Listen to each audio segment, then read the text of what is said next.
good evening, whatever be your time zone. We have a very exciting session lined up for you today on the CMO Talk Series from Markets and Markets. With me, I'm privileged to have Matt Preschern.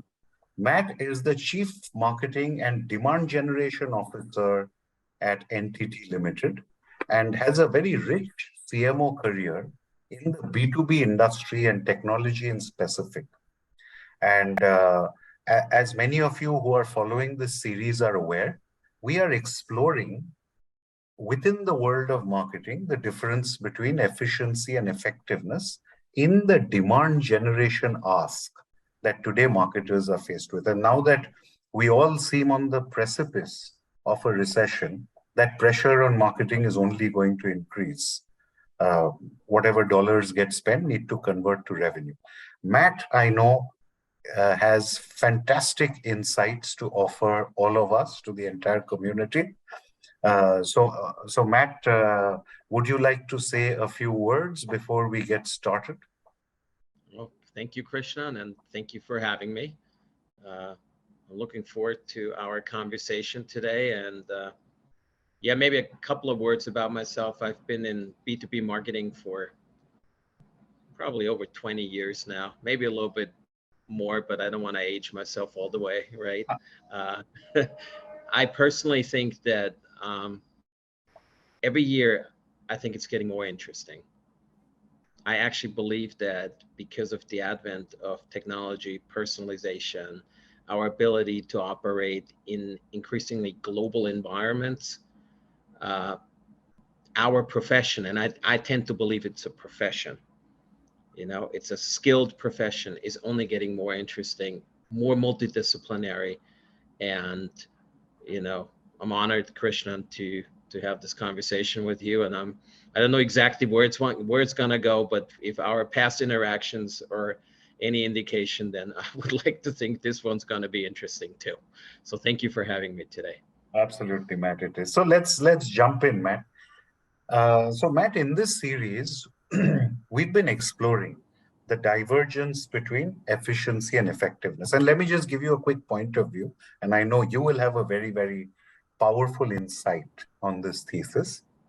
The point of view is in the B2B world today, and specifically on the demand side of the B2B world, marketers have lots of efficiency tools because of MarTech and such like. So today, when we do programmatic media buying, we do search, we do account-based marketing, we do, sales enablement, CRM. We've got that entire stack. There's a reference architecture right there. However, increasingly, and as you're aware, Matt, we work with, in the B2B sector, all the leading Fortune 500, Global 2000 companies. From our CMO clients, we keep hearing this challenge that increasingly, while efficiently they are getting to MQLs, the conversion of the MQL through the sales funnel and ultimately into revenue is becoming a bigger and bigger challenge. And that led us to believe that there is a divergence between efficiency and effectiveness. And at least at Markets and Markets, we have a point of view that the difference between the two is around content and intelligence, that each transaction that you run in the customer lifecycle, it's not about how efficiently I make a sales call. It's about what you say during the sales call, which makes it effective. And that's something we are working with our clients to solve. But I wanted to start, Matt, by putting the efficiency versus effectiveness problem statement in front of you and understanding your perspective on it. So first of all, I love the problem statement. And I think in general, I tend to agree, but let me give you a little bit of my own take on this, right? So my assertion would be that if you want to either lead a global B2B marketing function for a Fortune 500 company, and if your desire is to deploy world-class modern day marketing, you're only going to be able to do so if you take advantage of the technology at hand and specific tools. The issue, and I'll start with the efficiency equation first. The challenge with that is that I think we are at times confusing tools efficiency with the art of marketing, which kind of gets you to the effectiveness side, right? Yeah. But let's first, before we completely throw the efficiency side out of the house, let's just make a couple of things clear as well.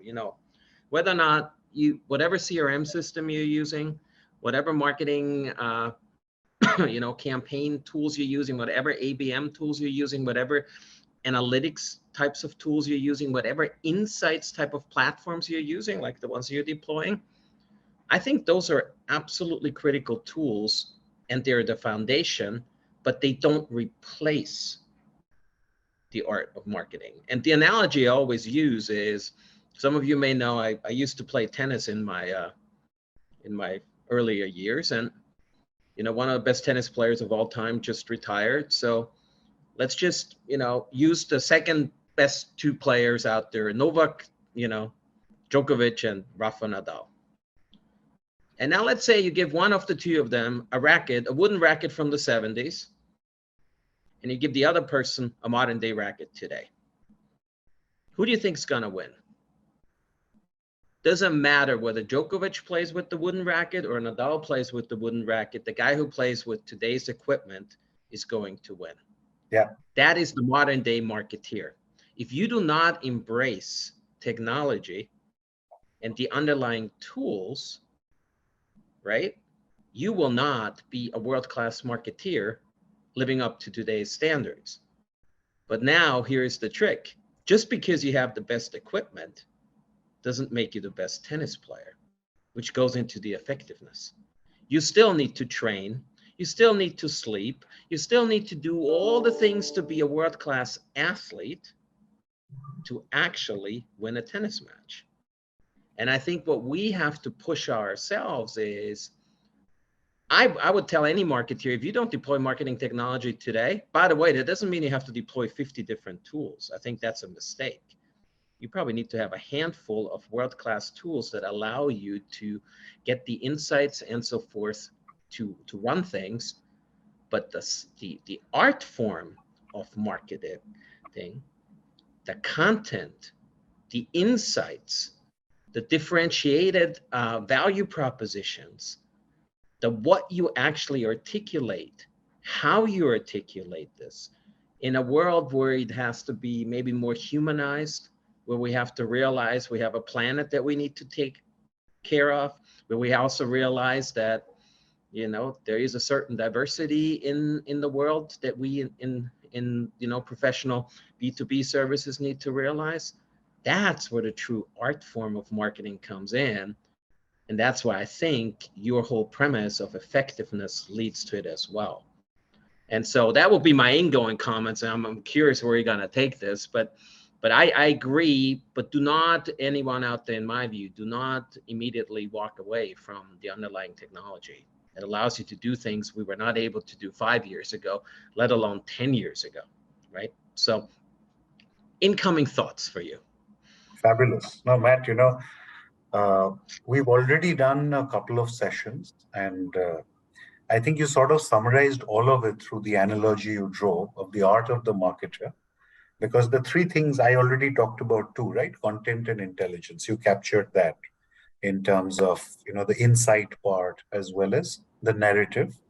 And the third part you actually picked up was purpose, which is the third element we have seen in our conversation as the difference between efficiency and effectiveness, because fundamentally purpose leads to a more positive disposition with customers. And I think you called it out when you talked about environmental issues and so on.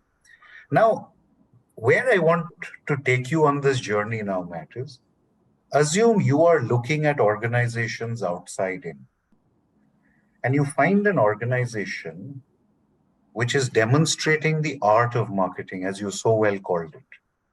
Yep. What would you look for in that, or what would you see there which tells you, look, these guys have got the art of marketing as against anybody else? So this is a quote I've used for a while, and I'm going to use it again today. Look, let's go outside of B2B marketing for a second. Okay. Think of yourself as an individual. I don't know how many. I have 2 iPhones. I have at least 2 laptops. I have, any type of technology at my fingertips. I get every week what my screen time is, which I'm like, oh my God, am I really spending this much time on my iPhone? I think we're all living in a world of information overload. And the problem with information overload is that you end up living in what I call the sea of sameness. And the sea of sameness is the death of every marketeer. So what is effectiveness? You have to do something that triggers either a response or that provokes. So now, that's a big word, provoke. If you work for a very conservative or more conservative company, the way you provoke is different than if you work for a smaller upstart.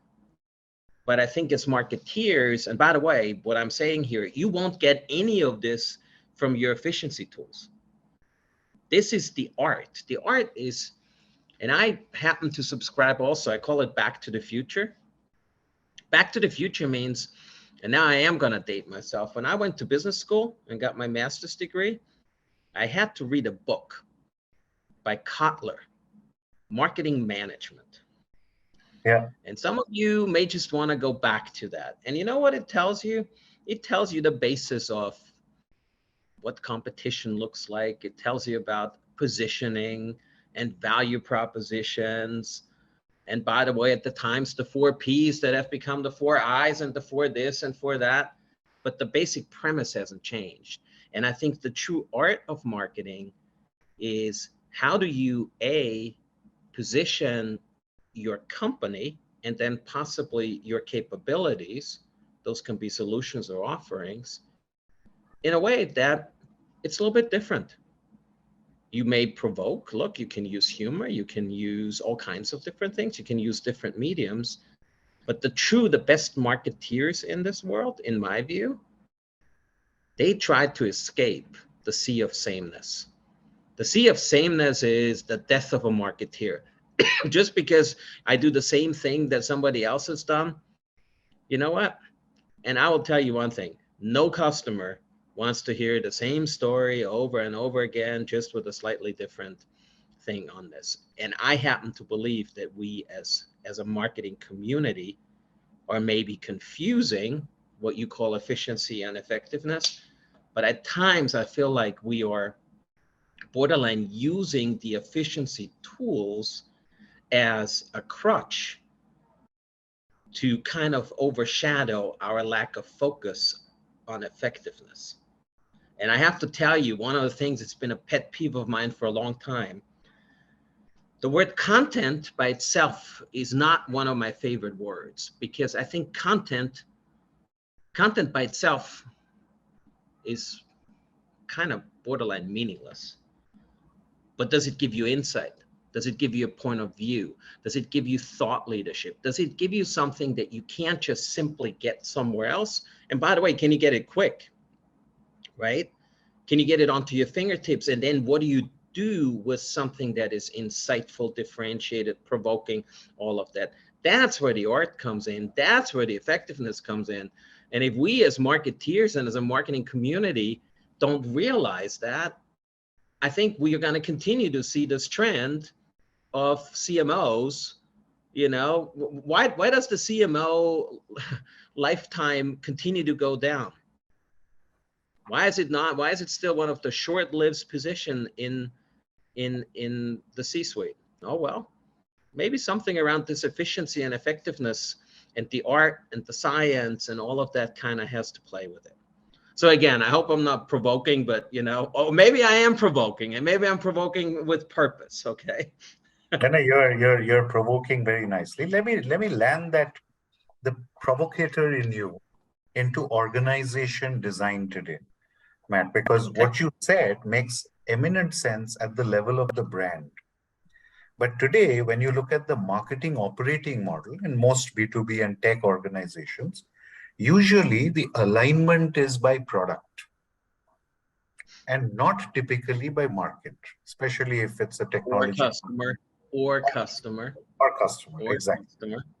So typically what we see happening is marketing organizations are pushing the narrative out, pivoting on that product, and therefore it's more feature functionality oriented. And obviously, if it's feature functionality product oriented, it's very difficult to be provocative because you are staying Yeah, but then you faithful. don't, I'm going to interrupt. Okay, I understand that. But for that, you don't necessarily need a high power marketing function. I mean, Okay. if you go back and you say, okay, I'm going to define myself as a CMO and as a marketing group that I'm going to describe the features and functions of the product I'm trying to sell, you know what? Yeah, you'll probably end up getting some MQLs, and yes, they will not progress. That is not What would what. you suggest to that CMO who's walked into this operating model to now flip it? So the first thing I always start with is, and you kind of set it up nicely, is don't start from the product, start from your customer. Like, look, if you're in a B2B technology space, chances are that your target customers, in our space, they can be from the network to the CIO to the CTO. And what issues are CIOs, CTOs, CISOs facing? Okay, they probably have a level of technical debt that they have to write off because they had to go through this crazy transition going into COVID, and now they're coming out of COVID, and now they have to kind of redo a whole bunch of things. They're probably under enormous cost pressures. They're under pressures to simplify because most of them sit on infrastructures that have a multitude of apps and gorp that's been accumulated over the many years. And what they are looking for is they're looking for someone to help them solve some of those challenges in an efficient manner, but they're not starting with a product and a feature. They're starting with a higher level value proposition. And again, look, I don't want to be trite, and I also don't want to come across as that I'm, just saying what everybody kind of knows. But I think if you start there and you start to think through also the bias journey of how people consume information and how they do their research and how they kind of want to know if have other customers done that, do analysts actually believe in the capabilities, do business partners as part of the channel mix execute against that, I think you end up at a different starting point than a product feature articulation of your capabilities that you then hand over to your sales teams. And I actually believe that there's a lot of differentiation in that, but it's going to challenge many marketeers, in my view, because that's not necessarily where many of us may have spent our time or being asked to spend their time. I think product marketing, for example, I think that one of the lost disciplines in many marketing organizations is true product marketing, but not just at the feature function level, but at the value proposition and positioning level. And how do you translate that in a customer facing story that resonates? And I, for one, insist today, if I take a CMO position, if product marketing is not included in the purview, I usually don't want to just do that, frankly speaking. Yeah, so we have this very strong view, Matt, around the business use case. So if what you're Correct. articulating is not what your product does, but the business use case, very simple example, one of our clients was extremely good at MES software, as one of the leading MES software products in the world. But actually, if we were to flip that out and call it as the number one digital twin product for process industries, suddenly it catches fire. It becomes very unique, very differentiated, as opposed to one more sort of MES software. So I absolutely resonate with what you're saying. So Matt, let me take it to the next logical step when you talked about the buyer journey. At the Yeah. end of the day, the buyer's journey, and Matt, and I'm very conscious of the fact that you are also the demand leader for NTT. And As I get reminded internally quite a bit. so the art and science of demand ultimately descends to the pipeline or the funnel. Yeah. And Yeah. the funnel, from a marketer's perspective, I love the way you said it. For sales, it may be funnel. To me, from a marketer's perspective, it's a buyer journey. Correct. Now, from the effectiveness paradigm that you have revealed, or the art of the marketer, if you were to look at that funnel, right, top of the funnel, mid funnel, bottom of the funnel, what do you think the CMO should be doing at each stage of that funnel or journey to So improve effectiveness? yes, so great. So, but I'm gonna do the same thing I did before. Yeah. So in order to get to effectiveness, my first, maybe not challenge, but my first question to fellow marketeers would be, do you actually know all the stages of the funnel, left of SQL and right of SQL? Let's take serious as a industry standard. We're from inquiry to MQL, then you want to have an SAL, SQL, Yeah. sales stage 1, all the way to sales stage 4, all the way to win-loss. My Yeah. first question is, do you actually know all these? And at what point do marketing and sales in a funnel, end-to-end funnel, work together, and where do the handoffs happen? I will tell you, I know all the mechanics. I know the math behind it. I know the mechanics behind it. And so therefore, if I go into a pipeline review, as I always like to say, you can't con a con. I can tell you right now, I know exactly very quickly where the issues are. That by itself, however, is again the foundational knowledge that I think people need to have to actually get to an effectiveness. Yeah. So now let's start to your specific question, right? So let's start on the, what I call on the left-hand side, the early top of funnel kind of things. How often have you been in a review where the inquiries are enormously high and nothing converts? Nothing even, you know what you've done? Probably what you've done, you've created something super interesting, but you've missed your target audience. Everybody's watching it. Everybody's saying this is so cool. But if you really ask them, have you ever had any intent of buying any of this? The answer may be, no, not really. I just thought it was really interesting, really cool. Okay. Yeah. Issue number 1. Issue number 2, you don't get enough. Yeah, you have a certain interest in that and some of it converts.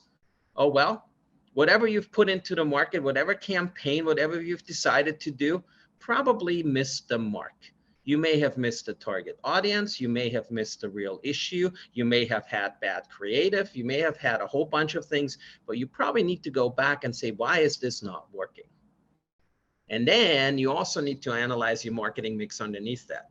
Are you using your digital marketing? Are you using SEO, SEM? Are you using all the things to actually create awareness? Do you have the right endorsements and so forth? So now, to that dreaded MQL to the right, to the SQL, when all the sellers say, oh my God, thank you, marketing, but it's really not that helpful. Can you just give me something useful? I think what you need to do there is we need to just be cognizant that our sellers are human beings and they don't know everything either. So are we giving them insight, a narrative, something that they can take to a customer or potential buyer who chances are that person may be as well, if not better educated than the seller, him or herself. And I think the biggest downfall, look, once it gets to a band requirement and a sales stage 4 where you have to do the proposal and so forth, frankly speaking, I don't think marketing has a whole lot. Yes, if you want to, in some companies, we help simplify the 70-page proposal down to a more manageable kind of way where we work with, with our legal department, others to simplify that. But in general, when it comes to really the art of the deal, you would like to think that is the sales responsibility. I think our responsibility is in that middle. What are we giving them? Are we giving them something insightful? Are we helping them tell the story? Are we helping them engage in a meaningful way? And you can do that through different ways. This is where I think you and your company are, like, you're right at the precipice. You're right where it kind of matters, right? And this is why I always enjoy talking with you personally, Krishnan, in general, because this is exactly where it matters. And again, go back to your premise. Look, the efficiency tools and understanding it will get you to this point, but none of these tools are going to get you past. So you got to do something that goes like, oh, and if you can help a seller articulate something, and if you can give them a couple of little golden nuggets, did you know, have you seen, by the way, this is something, that is what I think will help move the IQ articulated pipeline to an EQ articulated engagement model between a seller and a buyer.